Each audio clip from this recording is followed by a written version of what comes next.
بسم اللہ الرحمن الرحیم۔ السلام علیکم ورحمۃ اللہ وبرکاتہ۔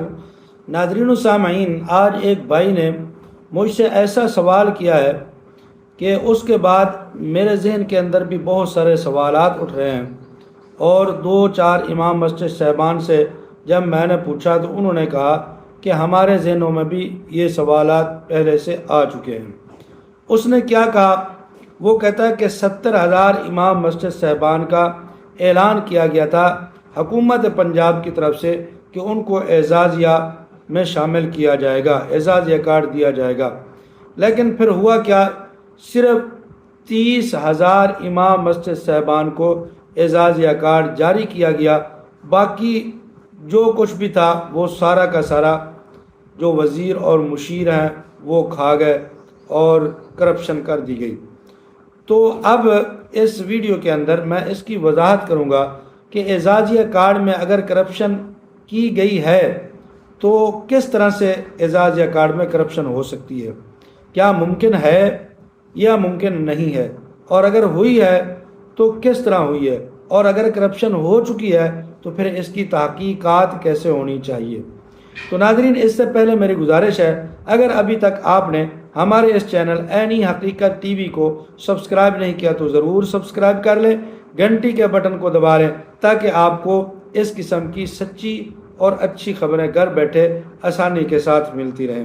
ناظرین و سامعین، سب سے پہلے یہ سمجھ لیں کہ اگر کسی منصوبہ کے اندر ایک تعداد حکومت دیتی ہے لیکن پھر اس تعداد کے برابر لوگوں کو فائدہ نہیں ہوتا، اس سے کم لوگوں کو فائدہ ہوتا ہے، تو کیا اس کی وجوہات کچھ ہو سکتی ہیں یا ہم سیدھا اس کو کرپشن کے مترادف سمجھیں گے؟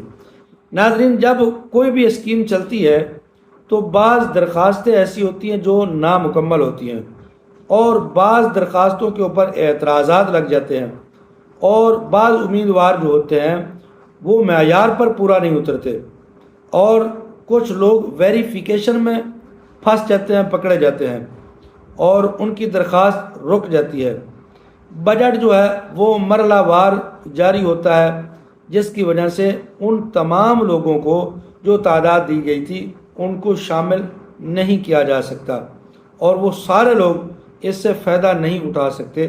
تو کیا ہم اس کو کرپشن کہیں گے؟ دوسری بات یہ ہے کہ اگر واقعتاً اس پروگرام کے اندر اعزازیہ کارڈ میں یا اس منصوبے میں کوئی کرپشن ہوئی ہے، بدعنوانی ہوئی ہے، تو کس طرح ہو سکتی ہے؟ مثال کے طور پر، اگر غیر مستحق افراد کے نام شامل کیے جائیں، اگر اہل افراد کو بلا وجہ فہرست سے نکال دیا جائے، اگر ریکارڈ میں جان بوجھ کر غلط معلومات درج کی جائیں، اگر سرکاری قواعد کے خلاف کسی کو ترجیح دی جائے، یہ سب صورتیں اگر ثبوت کے ساتھ ثابت ہو جائیں تو ان کی تحقیقات ہونی چاہیے۔ اس کو کہتے ہیں کرپشن۔ کسی بھی منصوبے کے اندر اگر یہ چیزیں پائی جائیں تو ہم اس کو کہیں گے کہ اس میں کرپشن ہوئی ہے، اور ایسی کرپشن کی پھر تحقیقات ہونی ضروری ہیں۔ تیسری بات، اب ہم بات کریں گے 70,000 اور 30,000 کی۔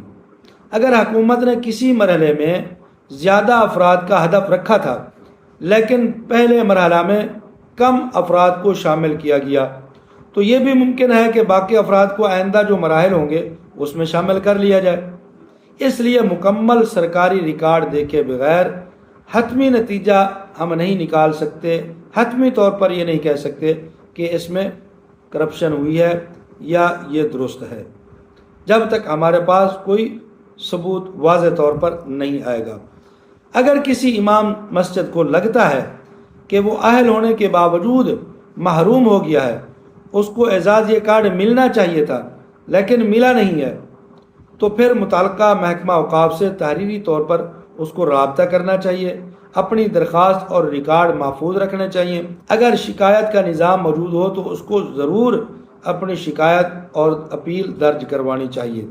ناظرین و سامعین، ہم سب لوگ یہی چاہتے ہیں کہ ہر مستحق امام صاحب کو اس کا حق ملنا چاہیے۔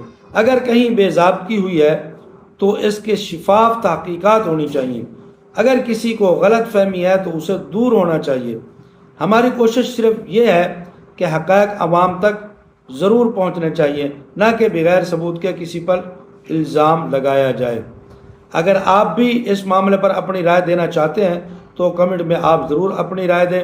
کیا اعزازیہ کارڈ کی مکمل فہرست اور تفصیلات عوام کے سامنے آنی چاہیے تو آپ بھی کمنٹ کے اندر ضرور اپنی رائے کا اظہار کر دیں۔ جزاکم اللہ احسن الجزا۔